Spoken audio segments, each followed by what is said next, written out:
All right, so I lay here with Jim Boomber over there. Nah, not impressed. I'll talk about a little conversation I had today with another advisor mate of mine. Obviously, there's a big thing around commissions. Well, there was after the Royal Commission, the Royal Commission about insurance and investment commissions. Now, I want to have a chat to you and be really transparent and open on sort of why we don't charge commissions and give you a bit more insight into it. So, I'll preface here with saying that I'm generalizing here. I'm sure, and I know some myself, there are some really good ethical advisors out there where insurance commissions, investment commissions, their business is at a point where it runs so smoothly that it plays no part in their decision making. Okay. But I'm going to tell you this from my experience because I consider myself a very ethical advisor. I do every single thing I do is in the client's best interest, and that's how I dictate what I do. But I've had my brain fart. I've had my experience with this where it affected me as well. So every firm that I worked at prior to my own business, we charge commissions. Most of them pretty big firms.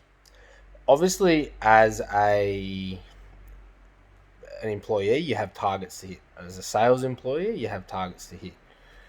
And at every firm that I worked at, I started out and, like I said, most ethical advisor. I fucking hate insurances.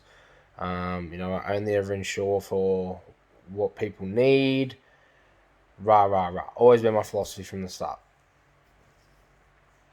Now, me being that super ethical advisor, I know even for myself, you work somewhere, you start hitting targets, your next month's targets go up, it gets to a point where it becomes really hard to hit targets. And as an employee, you've got to provide benefit to the company who's got to show returns for their shareholders or whatever, justify your earning there.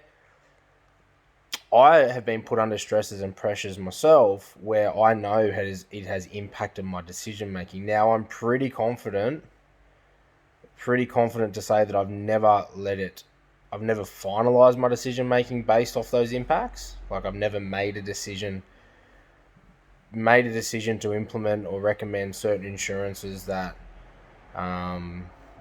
the commissions or the extra commissions from putting added extra benefits and stuff did. But what I'm saying is that I've had it play through my head. Going through a strategy, the boss is jamming down your throat, and you're at full capacity with all the work you're doing. You're bringing in all this work, as much as you can, and they still want more from you. It has definitely gone through my head where I've looked at strategies and ran numbers on adding an extra benefit that the client could benefit from. They could. Whether they need it or not was another story, but they could benefit from it.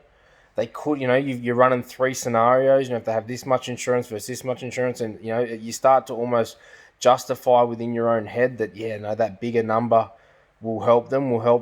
And I've never acted on it. Like I believe to this day, every single policy I've put in force, every single superannuation fund, I've never taken commissions from super though, I should say that, or investments. So it's just insurances I'm talking about here, but I'm pretty confident, 100% can say that I've never put insurances in place that weren't 100% accurately in the best interest of the client. And no commissions have ever swayed me on my final decision. But what I'm saying is that I felt it. I felt the pressures of it there and felt that conflict of interest. And you justify it. And other advisors out there who probably feel that conflict every single day, but they justify it. They justify the bigger premium through some way, because it's easy to justify. If that person gets sick or injured or whatever and you've provided them with extra money, it sounds great. But there's people out there who will do that and they probably don't know they're doing it. So what I did when I started the business was I made a very, very conscious decision that I knew business was going to be hard, and I just did not ever want to be put in that position under my own business. I never wanted it to even play the most minute role in my mind of ever happening. And I didn't think it would, but I just didn't want to put myself in that position. So that's why we decided to go fully flat fee for service only, no commissions anywhere. I also didn't want not only to play a part or a role, I didn't want it to take away from what we do. And one of our business rules, which you would see on the video that I posted earlier, one of our business rules, I think it's number 8 or 9, is our non-negotiables is don't scalp clients because we're not working hard enough. So the onus is on me. I charge what I charge. The onus is on me to go out and do the work and get the amount of clients I need, rather than finding a way to charge a client a little bit extra. All our clients get charged the same, depending on the packages they're on, but they all get charged the same no matter how much money they have or whatever. They pay a different premium depending on how much insurance they want, but we don't see none of that. That's totally nothing to do with us. We recommend the insurance they need.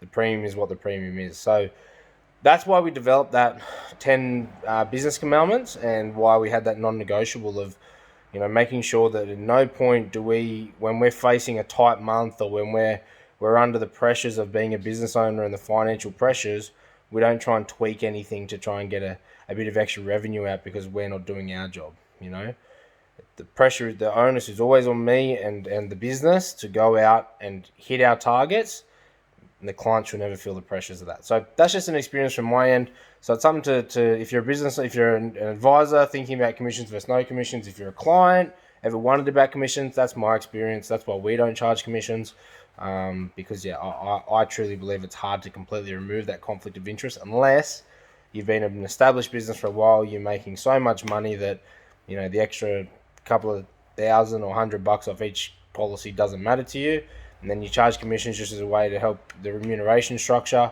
but it doesn't provide a conflict. But I would be very, very surprised to meet any advisor that if we dived into it, they've never faced a conflict issue under commissions. But that's just my 2 cents.